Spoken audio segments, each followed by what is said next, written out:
नमस्कार साथियों, मैं विक्रम सोलंकी सम्राट परिवार में आपका स्वागत करता हूँ।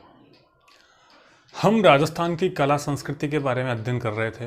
राजस्थान की कला संस्कृति के अंतर्गत हम राजस्थान की प्रमुख लोक देवी के बारे में पढ़ रहे थे। मैंने कुछ एक लोक देवी के बारे में आपको बताया है और कुछ एक लोक देवियाँ और हैं जिनके बारे में हम आगे अध्ययन करेंगे।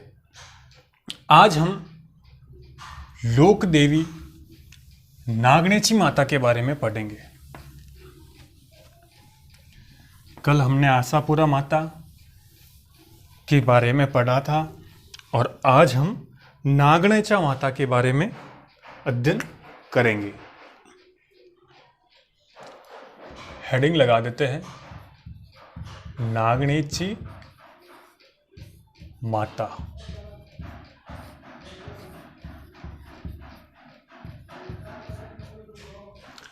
नागणेची माता के बारे में बात करेंगे आज। सबसे पहले मैं बात कर लेता हूं नागणेची माता के उपनामों की या इनके अन्य नामों की। तो इनके दो नाम देखने को मिलते हैं, राटेश्वरी और पंखिनी। क्या क्या नाम मिलते हैं? एक तो राटेश्वरी और दूसरा पंखिनी। ठीक है, ये दो नाम देखने को मिलते। अब बात कर लेते हैं भाई, जो नागणेची माता है वो किस वंश की कुल देवी है। तो मारवाड़ के जो राठौड़ थे, नागणेची माता जो है मारवाड़ के राठौड़ों की कुल देवी थी। ठीक है, तो मारवाड़ के जो राठौड़ थे वो नागणेची माता को अपनी कुल देवी मानते थे। राठौड़ के अंदर एक राजा हुए थे जिनका नाम था राव दुहड़। राव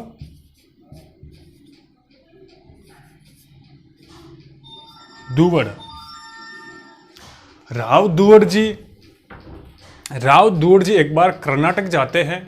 तो कर्नाटक से जो है नागणेची माता की मूर्ति जो काष्ठ की बनी हुई थी, काष्ठ यानी लकड़ी की बनी हुई थी, 18 भुजाओं वाली प्रतिमा थी। तो राव दुहड़ जो है कर्नाटक से लेके आते हैं। कहां से लेके आते हैं? कर्नाटक से लेके आते हैं। कर्नाटक से 18 भुजा वाली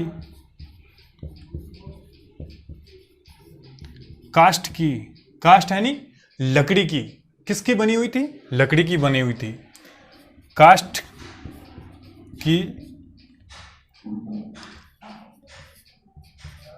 मूर्ति लाते हैं।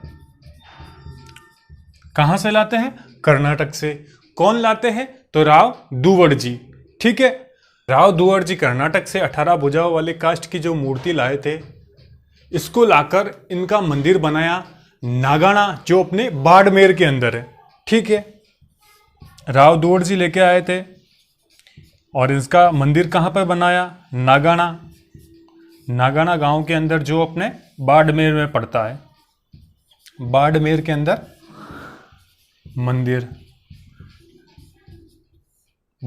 अंदर मंदिर बनवाता है। ठीक है, थोड़े टाइम बाद या कुछ समय बाद इस मूर्ति को यहां से राव जोधा जो है जोधपुर के दुर्ग में स्थापित करते हैं। यहां से कहां लेके चले जाते हैं? जोधपुर के अंदर, जोधपुर मेहरानगढ़। कौन लेके जाते हैं भाई? तो राव जोधा ने जो है इस काष्ठ की मूर्ति को लाकर जोधपुर के मेहरानगढ़ के अंदर स्थापित कर लिया था। अब बात करते हैं कि भाई इनके मंदिर कहाँ कहाँ हैं। तो एक तो देखो नागाना बाड़मेर के अंदर है। वर्तमान में इस जगह पे बात कर लूँ अगर मैं वर्तमान की, तो वर्तमान में इस जगह पर धरती से प्रकट धरती के अंदर से प्रकट हुई एक शिला है। ठीक है, तो वर्तमान में इस मंदिर के अंदर यहां इस स्थान पर धरती से प्रकट एक शिला है, उसकी पूजा देवी के रूप में करते हैं। शिला है जिसकी पूजा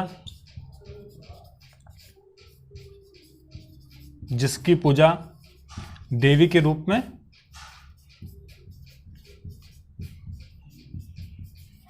करते हैं। ठीक है, तो वर्तमान में जो नागाना है अपने बाड़मेर के अंदर, वहाँ पर धरती से निकली हुई एक शिला है जिसकी नागनेची माता जो देवी का रूप मानकर उसकी पूजा करते हैं। आगे बात समझ में। अब देखते हैं कि इनके और मंदिर कहाँ कहाँ हैं। तो एक तो आ गया जोधपुर के अंदर, एक आ गया बाड़मेर के अंदर, और एक है जूनागढ़ बीकानेर के अंदर। कहाँ पर है? जूनागढ़ बीकानेर के अंदर। ठीक है, आगे बात समझ में। अब बढ़ते हैं आगे। नागनेची माता को महिषामर्दिनी का रूप मानते हैं। किसका रूप मानते हैं? मैं इसको एक बार साफ कर लेता हूं।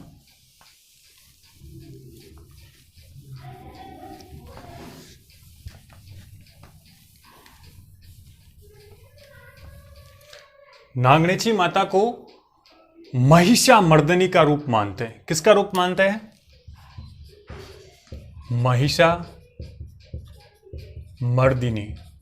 महिषामर्दिनी का रूप मानते हैं। ठीक है, तो नागनेची माता को महिषामर्दिनी का रूप मानते हैं। ठीक है, बात करता हूं अगर मैं माता के दूसरे रूप का, और किस रूप के अंदर, किस रूप में जो है माता की पूजा होती है। तो माता का दूसरा रूप है शयन पक्षी। माता नागनेची माता का दूसरा रूप शयन पक्षी। शयन पक्षी का मतलब चील या बाज, क्या बोल सकते हैं? चील या बाज। ठीक है, तो शयन पक्षी जो है वो माता का दूसरा रूप है। इसी कारण आपने देखा होगा जोधपुर, किशनगढ़, बीकानेर रियासतों के जो ध्वज थे, उन ध्वजों पर शयन पक्षी का चिन्ह अंकित है। ठीक है, मैं बात कर लेता हूं यहां पे अपने जोधपुर, बीकानेर, किशनगढ़, जोधपुर, बीकानेर, किशनगढ़, ये 3 रियासतें थी। रियासतों के राजकीय ध्वजों पर शयन पक्षी का चिन्ह अंकित था। ठीक है, क्योंकि ये जो राठौड़ थे, राठौड़ों की कुलदेवी कौन थी? नागनेची माता, और उनका जो दूसरा रूप क्या था? शयन पक्षी। इसीलिए जोधपुर, बीकानेर और किशनगढ़ रियासतों के जो राजकीय ध्वज थे उसके ऊपर शयन पक्षी का चिन्ह अंकित था। आगे बात समझ में। अब बात करता हूं कि राठौड़ कुल से। तो राठौड़ कुल के जो सरदार हैं वो नीम के वृक्ष की पूजा करते हैं। ठीक है, राठौड़ों की अगर बात कर ले, राठौड़ सरदार नीम की पूजा करते हैं। नीम की पूजा करते हैं। ठीक है, नीम की पूजा करते हैं तथा इस नीम की जो लकड़ी होती है उसका उपयोग नहीं करते, ना तो उसको काटते हैं और न ही उसको जलाते हैं, ना तो उसको काटते हैं न उसको जलाते हैं।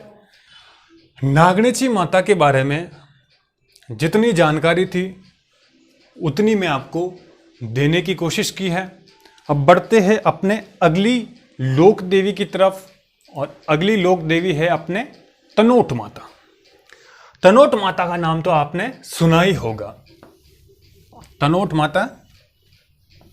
तो आगे हम पढ़ते हैं तनोट माता के बारे में। तनोट माता,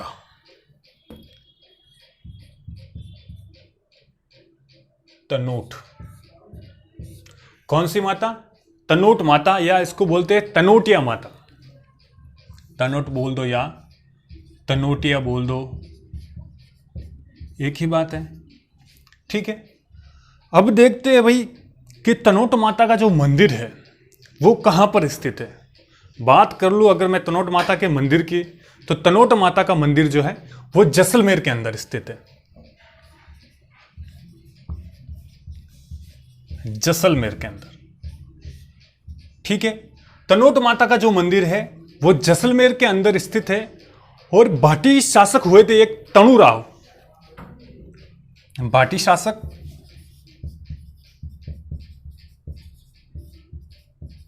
तणोराव। तणोराव ने जो है तनोट माता के मंदिर का निर्माण करवाया था। कहां पर? जैसलमेर के अंदर तनोट राव ने मंदिर का निर्माण करवाया था। मंदिर का निर्माण किस जगह पर? जैसलमेर के अंदर, ठीक है। अब बात करते हैं कि भाई ये कब करवाया, तो 9वीं शताब्दी के अंदर करवाया गया था। 9वीं शताब्दी के अंदर भाटी शासक तणोराव ने जैसलमेर के अंदर तनोट माता के मंदिर का निर्माण करवाया था। आपको मैं बता दूं कि भारत और पाकिस्तान के मध्य युद्ध हुआ था 1965 के अंदर। कब? 1965 में भारत पाक युद्ध।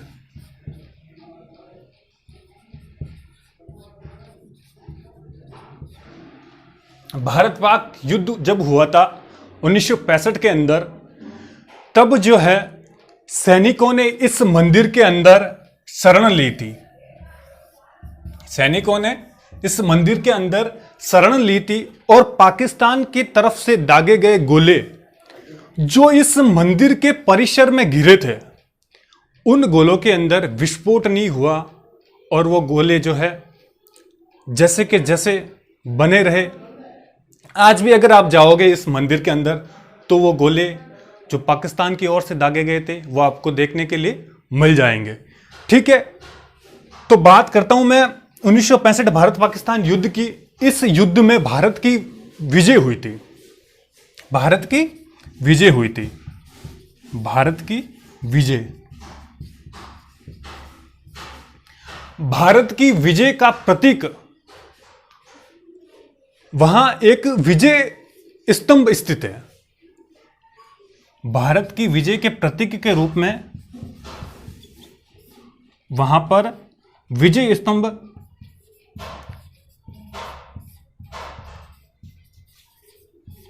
स्थित है या बनाया हुआ है, ठीक है। तनोट माता को हम रुमाल वाली माता या रुमाल वाली देवी भी कहते हैं। क्या बोलते हैं? रुमाल वाली देवी, ठीक है। रुमाल वाली देवी क्यों कहते हैं भाई? रुमाल वाली देवी क्यों कहते हैं? तनोट माता के जो श्रद्धालु है, जो भक्तगण है, तनोट माता के मंदिर जो भक्त दर्शन करने के लिए जाते हैं, वह अपनी मनोकामना पूर्ण करने के लिए वहाँ पर एक रुमाल बांधते हैं। और उनकी ऐसी मान्यता है कि यहाँ पर रुमाल बांधकर जो भी हमारी मनोकामना जो माँ से मांगी जाती है वो पूर्ण हो जाती है। इसीलिए तनोट माता को रुमाल वाली देवी कहते हैं। और क्या कहते हैं तनोट माता को? तो तनोट माता को थार की वैष्णो देवी भी कहते हैं। थार की वैष्णो देवी। आगे बात समझ में? थार की वैष्णो देवी भी कहते हैं। अब बात अगर करूं मैं इनके मंदिर की, तो इनके मंदिर में जो है पूजा जो है, इनके मंदिर के अंदर पूजा कौन करता है? तो बीएसएफ बॉर्डर सिक्योरिटी फोर्स, सीमा सुरक्षा बल के जवान और आर्मी के लोग, आर्मी के जो लोग हैं वो इस माता के मंदिर के अंदर पूजा करते हैं, ढोल नगाड़ा बजाते हैं और आरती वगैरह सब जो है वो बीएसएफ के लोग ही करते हैं। उम्मीद करता हूं आपको मेरा ये वीडियो अच्छा लगा होगा। अगर अच्छा लगा है तो प्लीज़ इसे लाइक करें, शेयर करें, कमेंट करें और हमारे चैनल को सब्सक्राइब करें तथा करवाएं